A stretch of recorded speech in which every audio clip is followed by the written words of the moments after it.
রাধে রাধে বন্ধুরা, অমৃত কথা বাংলা চ্যানেলের নতুন পর্বে আপনাদের সকলকে স্বাগত জানাচ্ছি। আজকের পর্বে আমরা জানবো যে 9টি গাছের পাতা ছাড়া শুধু পাতা নয়, পুরো গাছের প্রয়োজন হয়। যে 9টি গাছ ছাড়া দুর্গা পুজো অসম্পূর্ণ। আজকের পর্বে কথা বলবো নবপত্রিকা সম্পর্কে, যাকে আমরা কলা বউ হিসাবে চিনি। গণেশের পাশে থাকে যাকে কলা বউ বলে। আসলে কলা বউ গণেশের বউ নয়, এটি হলো মা দুর্গার 9 রূপ। আসুন জেনে নিই আজকের পর্বে নবপত্রিকা কি, যাকে ছাড়া দুর্গা পুজো সম্পূর্ণ হয় না। মা দুর্গার সঙ্গে এটিরও পুজো হয়, এর রহস্য জেনে নেব পৌরাণিক গল্পটি। আসুন তাহলে ভিডিওটি শেষ পর্যন্ত দেখতে থাকুন। সবটাই জানবো এই ভিডিওর মাধ্যমে। ভিডিওতে যাবার আগে অমৃত কথা বাংলা চ্যানেলটিকে অতি অবশ্যই সাবস্ক্রাইব করুন, লাইক করুন, কমেন্ট করুন, শেয়ার করুন, আধার্মিক নোটিফিকেশন ঘন্টাটি বাজিয়ে দেবেন। আমাদের বাঙালিদের সর্বশ্রেষ্ঠ উৎসব শারদীয়া দুর্গা পুজো, যার জন্য সারা বছর অপেক্ষা। দুর্গা পুজো বহু দিনের পুজো হয়। দুর্গা পুজো একদিনের পুজো নয়, অনেক দিনের পুজো। আমরা যাকে দুর্গা পুজো বলি, অবাঙালি হিন্দুদের কাছে সেটি নবরাত্রি, যেটি শুরু হয়ে যায় মহালয়ের পরের দিন থেকে এবং চলে নবমী পর্যন্ত, এবং বিজয় দশমী আমাদের কাছে তাদের কাছে হলো দশেহারা। এই দিন রাবণ বধ হয়ে থাকে, সে তো অন্য এক গল্প। দুর্গা পুজো প্রত্যেক দিনে আলাদা আলাদা অনুষ্ঠান হয়, যেগুলি মা দুর্গা পুজোর অংশ। এই রকমই একটি অনুষ্ঠান হলো নবপত্রিকা স্নান। এটি হয়ে থাকে সপ্তমীর দিনে। সপ্তমীর পুজো শুরু হয় এর মাধ্যমে। নবপত্রিকা মা দুর্গার একটি বিশেষ অঙ্গ। নবপত্রিকা এই শব্দটির অর্থ হলো 9টি গাছের পাতা। যদিও পাতা নয়, যদিও পুরো গাছেরই প্রয়োজন। এই গাছগুলি কি কি? এই গাছগুলি হলো কদলী বা রম্ভা, যাকে বাংলা ভাষায় সোজা করে কলা গাছ বলা হয়। প্রয়োজন হয় কচু গাছের, প্রয়োজন হয় হরিদ্রা গাছের, যাকে সহজ ভাষায় হলুদ গাছ বলে।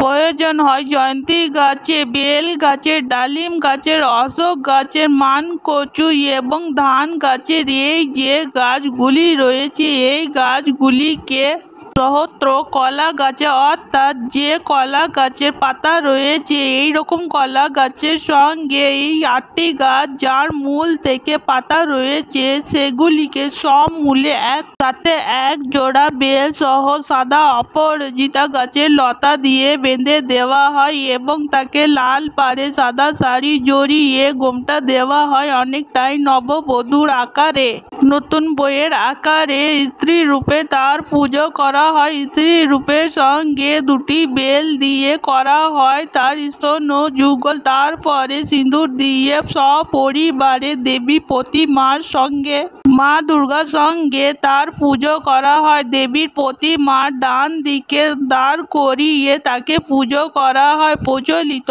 ভাষায় এই নবপত্রিকাকে আমরা কলা বউ বলি, যদিও গণেশের বউ কলা বউ নয়, গণেশের বউ রয়েছে। গণেশ ব্রহ্মচারী নয়, গণেশের বউয়ের নাম হলো ঋদ্ধি এবং সিদ্ধি। গণেশের আসল স্ত্রী এরাই।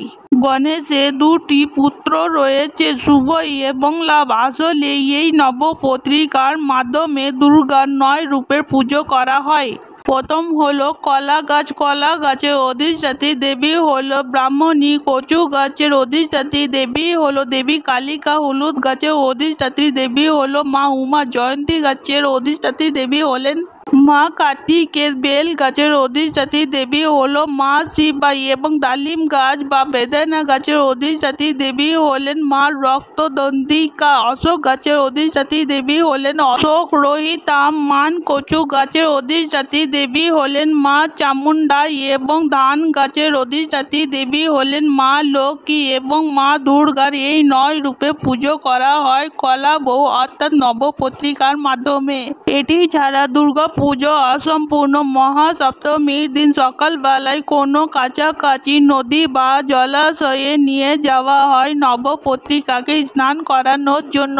পুরোহিত নিজের কাঁধে করে নবপত্রিকাকে নিয়ে যান আর পেছনে পেছনে ঢাকেরা ঢাক বাজাতে বাজাতে যান। মহিলারা শঙ্খ এবং উলুধ্বনি দিতে দিতে যান।